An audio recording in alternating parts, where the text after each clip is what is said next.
let's begin with Mr. Bennett and the so-called Ohio plan, which I know you don't want to be called the Ohio plan, but it is the one reform that is on the table that's been approved by the Rules Committee, and it will be discussed further by the RNC Rules Committee as the convention approaches, and at the convention perhaps.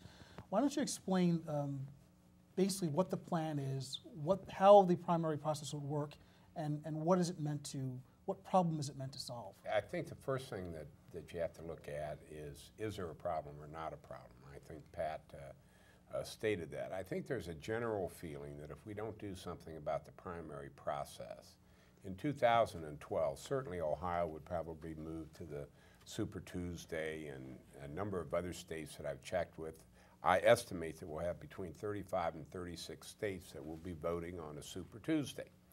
If you move to a national, and that's a de facto national primary, maybe we had one today, although due to proportional representation on the Democrat side in their selection process, they did not, they had a process that went up into June, into the last primary.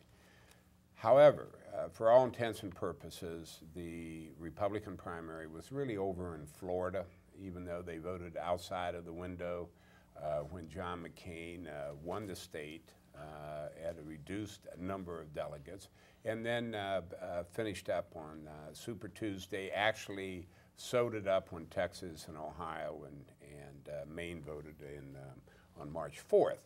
But for all intents and purposes, it was over with on Super Tuesday, which was February the 5th. Now, if you believe that a national primary is a good thing for the system, then I can understand that people are going to support that. But let me tell you what's going to happen on that.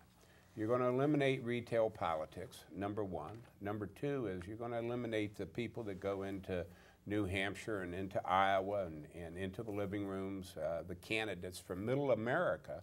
And you're going to really have the candidates for both parties that will have the ability to raise hundreds of millions of dollars early on in the process so that they can compete in all those super states that will be voting on Super Tuesday. So I don't believe that this is good for the process. Now, getting to the Ohio plan, it's pretty simple. It was first introduced, and by the way, it's the Ohio plan because we assigned a state plan name to every plan that was submitted to the Republican National Committee and the Secretary of State's plan, which we referred to as the NAS plan. So we had the Texas plan, we had the Ohio plan, we had the Delaware plan, we have a number of other plans that were introduced at the committee, and all of them had good points and some of them had some bad points.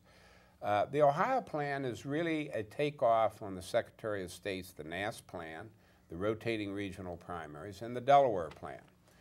The Delaware plan had received a number of state supports in the year 2000 leading up to the Republican National Convention in Philadelphia. And at that time, there was a strong debate between the NAS plan, the Secretary of State's rotating regional plan, and the Delaware plan, which basically grouped the states by size, starting with the smaller states first, rising up to the larger states, with, of course, California, New York, Texas, and Florida going last, always. And the big states found that objectionable, saying that they would not have any influence in the selection process of the presidential nominee if they always went last. The Secretary of State's plan had rotating regional primaries that rotated every 4 years, and so that one year your region would be first, and the next year they would go last in the pack and then move up in the cycle. The Ohio plan, as I said, is really a merger of the two plans. It preserves the tradition of retail politics in Iowa, New Hampshire, South Carolina, and Nevada by carving out an exception for those states to go early in the process. We then grouped the remaining states into a rotating regional primary, starting first with the smaller states if they wish to do it. In other words, if they wish to participate in a 3-week window at the beginning of February or sometime in the February period, they may be able to do it. They won't be able to do it when they're if they don't want to. In other words, the small states, a majority of them are going to opt out to go later in the process, and then the remaining pods, you might say, rotate. And they're based upon electoral votes contributions, so you have an even distribution. It rotates every 4 years. You have 3 rotations instead of 4, and you take care of everything there. So that's basically it in a summary. Let me stop you there, and gentlemen, jump in when you want, but let me ask you the first question.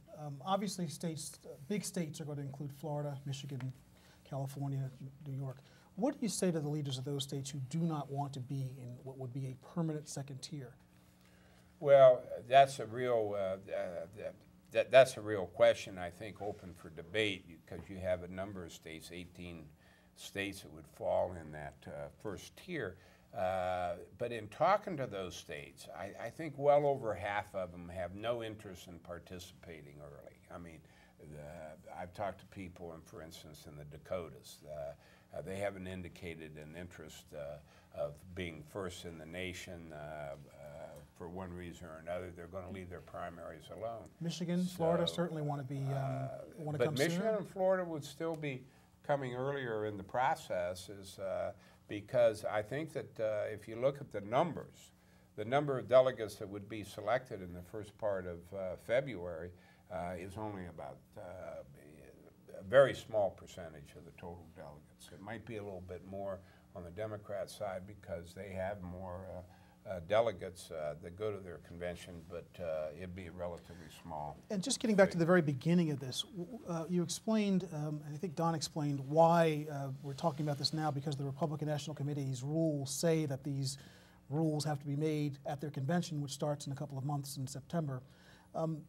Is that really wise? Can you really make a decision about these things now in the heat of the battle for 2008 still? Well, I think that, and I'll defer to David Norcross, the chairman of our Rules Committee, for an answer, but basically I think the Republican philosophy is we set the rules at our convention, and they're locked down for 4 years, and therefore anybody who wishes to run for president of the United States knows exactly what the rules are as soon as the convention is over, so that if you want to run in 2012, come September the 2nd or 3rd of this year, you're going to know what the rules are pertaining to 2012, and there won't be any changes. Is that the basic argument, David? That's the basic argument.